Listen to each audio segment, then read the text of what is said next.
Yeah, man. And let me be the last one to wish you a happy Halloween, by the way. As we get into it here, like I said, these two face off. Many a fusion. I believe the set. I would be shocked if the set count wasn't in Jakal's favor, but I'm willing to like bet my bottom dollar it is. So let's see how it all shakes down here. Yeah, I believe the spec count is in Jakal's favor. I think it's something like 9 of the last 10 fusions have been that Jakal Zomba final, so I would not be surprised in that. But again, this is such a good match to start top 8 with. Out of everything you look at immediately, this winner semifinals match is just one thing that any other event you could be like, wait, this is only semis, this isn't your grands. Yeah, I think, you know, Syrup will like get a set on Jakal like every once in a while, but it is Jakal with the, you know, the favorable set record. But this matchup is so gross. You hate to use the buzzword volatile, but you kind of have to call it like it is. Ness is so good at, you know, kind of dominating the space animals, you know, in disadvantage and punish game. But Wolf, you know, having a lot of, you know, really strong aerials to kind of combat Ness air to air. Not a lot of characters have that benefit, so it's definitely, you know, a something that Ness can't just kind of hang in for free. You have to be very cautious of his airspace, especially near this percent where back air is very, very dangerous.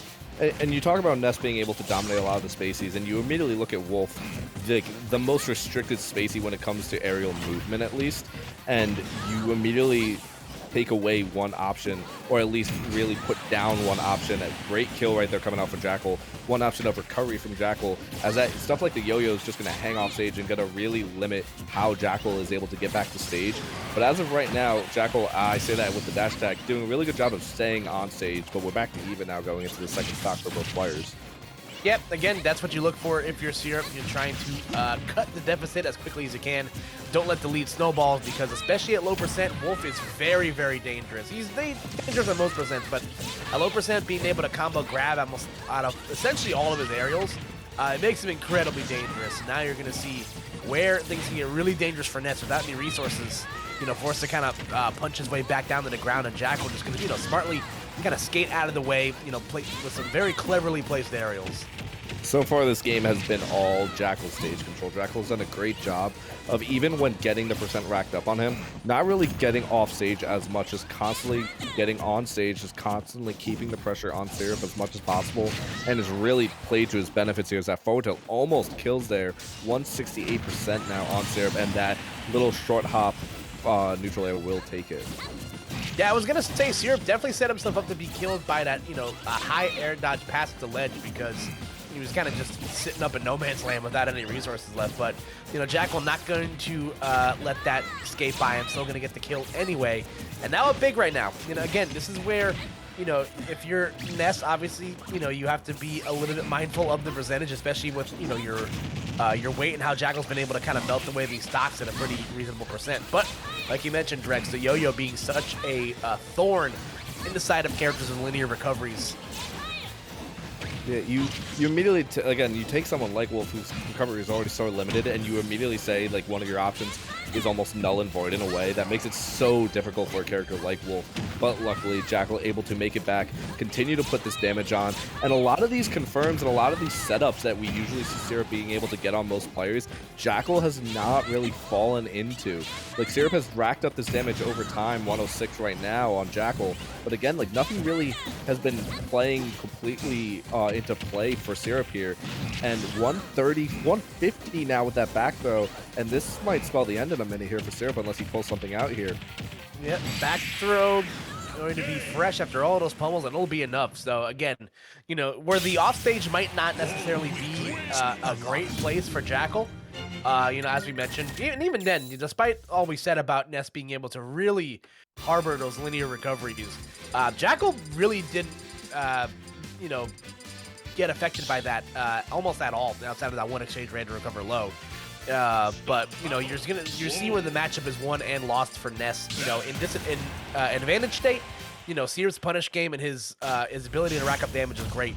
But at the ledge, you know, you gotta have to wait your turn and you know, and take a deli tab like everybody else, because Wolf is just so calculated and well suited for ledge play. And you saw how Syrup had a rough time getting out of the corner there. Let's see if the change to small battlefield will at least alleviate some of that pressure. I was actually going to ask that, Cooper. What do you think that this double platform in small battlefield does for a character like Ness here against Wolf? It's gonna allow. I mean, you're gonna get like some slightly smaller horizontal blast zones, but what you're also gonna get is a little bit closer platform to ledge play. So Syrup's gonna have like maybe a couple more options to get out of disadvantage, when fighting from the ledge. There's going to be less ledge for Jakal to cover, but then you kind of have to account for the other side of that where, Wolf's, ability to extend combos off platforms and, being able to shark underneath might become a factor here as well. But I think, Syrup's just trying to find a change of scenery, maybe try to get, as little space between the ledge and the platform as possible, to alleviate some pressure here. That forward tilt by Jakal taking that first stock off. And again, a lot of this damage that we've seen Syrup rack up so far, as you restated before in that first game, not a lot of it is really comboing into a lot of good plays to really get the advantage onto Syrup's side. Whatever advantage Syrup gets, it doesn't seem to last a long time, and Jakal's able to find his way back to stage and get back into his own advantage. You mentioned it before, that matchup, like you put this matchup on paper and it doesn't seem fun for someone like Wolf. Wow. 2 down smashes there back to back, just nothing coming from it. But like I said, you mentioned it before, this matchup doesn't look amazing on paper for someone like Wolf. But if you're able to stay in the advantage as that dash attack takes right there, there's not much that Ness can do if you're just ground and pounding him consistently. And with that 80% already onto the second stock, Syrup needs to find some way to rack up damage quick, as again, finally that down smash connects and that second stock is gone for Syrup. Yeah, no, excellent stuff right there from Jakal. Again, Wolf at the ledge is just a completely different equation you have to account for. And again, Jakal's recoveries have been super solid. We are still in, again, Fusion being a best of 3, meaning that Syrup's not going to have a lot of time left here in winner's bracket to find an answer. Even getting the parry on the PK Thunder too, Jakal is shooting free throws in the gym right now. He's looking awfully comfortable. Absolutely, and right now 82% on Syrup. Again, at ledge, not something that Syrup really wants to be at, but able to get back, got a little stage control, get up attack coming out from Jakal. Syrup once again trying to take back some control, take a stock as soon as he can, but kind of even right now, up smash missing, and here comes the throws and the grabs from Jakal right now. Syrup can find a way back to get this second stock off of Jakal. Dash attack coming out, barely not killing. Yeah, great DI there from Jakal. And great job using the back air, to swing down from disadvantage. Unfortunate stuff right there from Syrup. Nothing just kind of shaking out the way that I'm sure that he might have wanted to right there. And again, that's kind of the rough side of having a bracket demon. Again, Jakal will drop a set every now and then, but looking awfully solid in that matchup. You can tell that these two play every week because Jakal just looks incredibly calculated against fighting Ness. So that's going to be, again, another winners finals on the lock for Jakal. Can Zamba make the graphic even easier for the production team to make? Let's find out.